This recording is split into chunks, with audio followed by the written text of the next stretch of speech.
একদা এক গ্রামের পলাশ নামে এক ব্যক্তি বাস করত। সে অত্যন্ত ফুচকা খেতে ভালোবাসত। সে প্রত্যেকদিন ফুচকা খেত এবং ঘরের খাবার খেতে সে কদম ভালোবাসত না।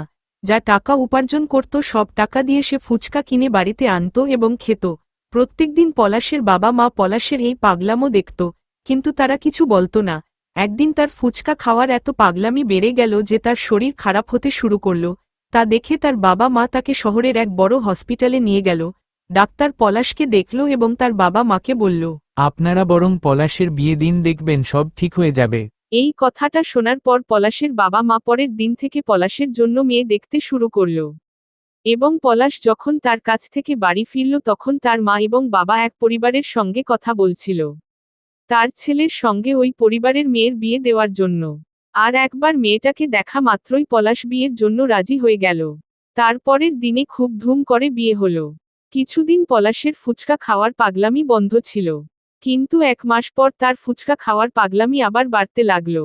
তার বউ তাকে বলল যে, পলাশ, তুমি যখন এত করে ফুচকা খাবে বলছো, ঠিক আছে যাও, তুমি ফুচকা কিনে আনো, আমরা দুজনে মজা করে খাবো। আমিও তো অনেকদিন ধরে ফুচকা খাইনি।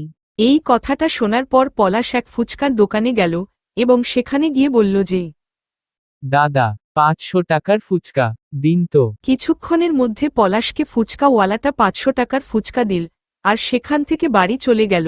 তা দেখে তার বউ ভীষণ রেগে গেল এবং অবাক হয়ে পলাশকে জিজ্ঞেস করল, এত ফুচকা কে খাবে? কার কার জন্য এনেছো তুমি? তখন পলাশ বলল যে, এটা তুমি আর আমি খাবো। তা শুনে তার বউ বলল, আমি এত ফুচকা খেতে পারবো না।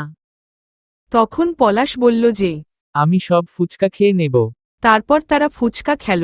পরের দিন পলাশ আবার কাজ থেকে বাড়ি ফেরার সময় ফুচকা আনল।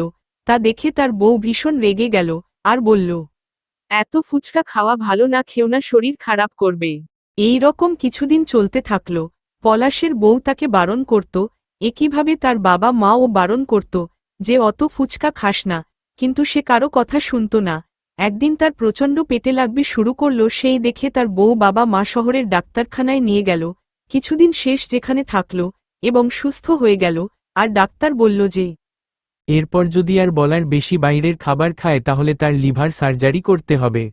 তারপর সে সুস্থ হয়ে গেল এবং তার বাবা মা ও বউকে প্রতিজ্ঞা করল আর বলল, দাঁড়ি, আমি প্রতিজ্ঞা করে বলছি আমি আর কখনো ফুচকা খাওয়ার জন্য পাগলামি করব না। তারপর থেকে তারা সুখে শান্তিতে জীবন যাপন করতে লাগল।